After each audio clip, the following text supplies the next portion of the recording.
Hello बच्चों, चलिए प्रश्न को देखते हैं। प्रश्न है हमारे पास, यदि ए और बी समान क्रम के दो वर्ग अवयव हैं तो सही कथन है। प्रश्न में हमें चार विकल्प दिए हैं ए बी सी डी, जिनमें से हमें सही विकल्प का सही कथन का चयन करना है। चलिए सर्वप्रथम हम प्रश्न के लिए मुख्य अवधारणा लिखते हैं। मुख्य अवधारणा में हम अवयवों के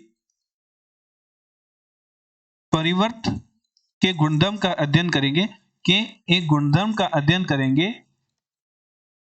जिसके अनुसार यदि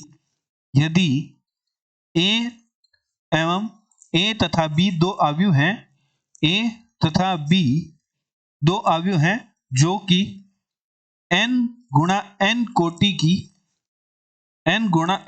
की वर्ग अवयव हैं तो a गुणा b अवयव का परिवर्त हमारे पास गुणधर्म होता है a गुणा b अवयव का परिवर्त बराबर होता है b का परिवर्त गुणा a के परिवर्त के। अतः प्रश्नानुसार प्रश्न में हमें सही विकल्प का चयन करना है। जो हमारा विकल्प सही कथन रखता है उस विकल्प का चयन करना है। तो प्रथम कथन हमारे पास है कि a और b अवयव का परिवर्त का मान बराबर है a का परिवर्त गुणा b के परिवर्त के, जो कि हमारा असत्य कथन है, असत्य है। चलिए द्वितीय विकल्प को देखते हैं। द्वितीय विकल्प हमारा है a गुणा b का परिवर्त का मान बराबर है b का परिवर्त गुणा a का परिवर्त। तो मुख्य अवधारणा अनुसार निम्न कथन हमारा सत्य कथन है। चलिए तृतीय कथन को देखते हैं।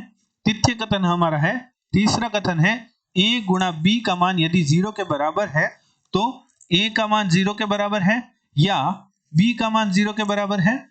तो चूंकि हमारे पास जो अवयव दे रखी है वह दो अवयव दे रखी है जो कि दोनों अवयव वर्ग अवयव हैं, तो दोनों अवयवों का गुणनफल शून्य के बराबर हो ऐसा जरूरी नहीं है कि या तो a अवयव शून्य के बराबर हो या b अवयव है जो शून्य के बराबर हो।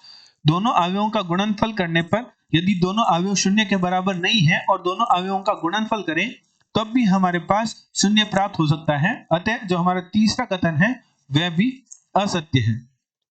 अतः दिए गए प्रश्न में जो हमारा बी विकल्प है वह प्रश्न का सही उत्तर है। आशा करते हैं आपको प्रश्न का हल समझ आया होगा। धन्यवाद।